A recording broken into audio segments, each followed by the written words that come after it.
దేశం కొరకు త్యాగాలు ఇచ్చిన కుటుంబం కదా కాంగ్రెస్ పార్టీ.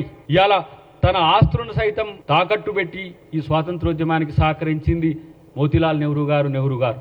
జైలుకు పోయిన జీవితం నెహ్రూ గారిది. చైనా వారి తర్వాత తన జీవితాన్నే ఇలా ఏ విధంగా కుమిలి కుమిలి ఏడ్చి చనిపోయిండో మీకు తెలుసు. నా దేహం ముక్కలైన ఈ దేశాన్ని ముక్కలి కానియనని చెప్పిన ఇందిరాగాంధీ తెగువ కింద మీరు ఎంతరా బాబు. శ్రీలంకకు శాంతి సేనను ప్రపంచ శాంతి కొరకు పంపించిన రాజీవ్ గాంధీ ఈ దేశం కొరకు త్యాగం చేసిన కుటుంబం. ఇద్దరు పిల్లల్ని, చిన్న పిల్లల్ని సంకన పెట్టుకొని దేశం కొరకు పోరాడిన సోనియా గాంధీ తెగువ కింద మీరెంత. అప్పటికి కూడా పార్టీని అధికారంలోకి తెచ్చి యూపీఏ చైర్పర్సన్గా ఉన్న సోనియా గాంధీ గారి కాళ్ళు మొక్కితే తెలంగాణ ఇస్తే దానికి ముఖ్యమంత్రులైన మీరు స్ట్రేచర్ గురించి మాట్లాడుతున్నారు. నిన్న ముఖ్యమంత్రి గారు ఏమన్నారు? స్ట్రేచర్ గురించి మాట్లాడేటోడు స్ట్రేచర్కు పోతారు, స్ట్రెచర్ నుంచి ఆడికి పోతారు, మార్చురికి పోతారు. హిట్లర్కి అదే అయింది.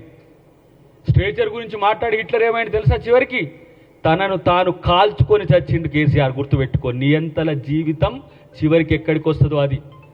ఫాల్స్ ప్రిస్టేజ్కి పోకు. నీకు అధికారం ఇచ్చిన రోజేమో అందలం ఎక్కి కూర్చొని అందరినీ కూర్చోబెట్టి ఇవాళ స్పీకర్లను గౌరవించిండ్రా? మీరు ప్రజాస్వామ్యాన్ని గౌరవించిండ్రా? ఒక దళితుడైన సిఎల్పి నాయకుడుగా ఉన్న బట్టి గారి యొక్క అధికారాన్ని తీసేసింది ఎటుపోయింది? సంపత్ గారిని, వెంకటరెడ్డి గారిని డిస్మిస్ చేసే హక్కు మీకు లేకుండా చేసిన రోజు ఎటుపోయింది? ఇలా మీకు ప్రజాస్వామ్యం గురించి గుర్తొస్తున్నది, మీకు ప్రజలు గుర్తొస్తున్నారు.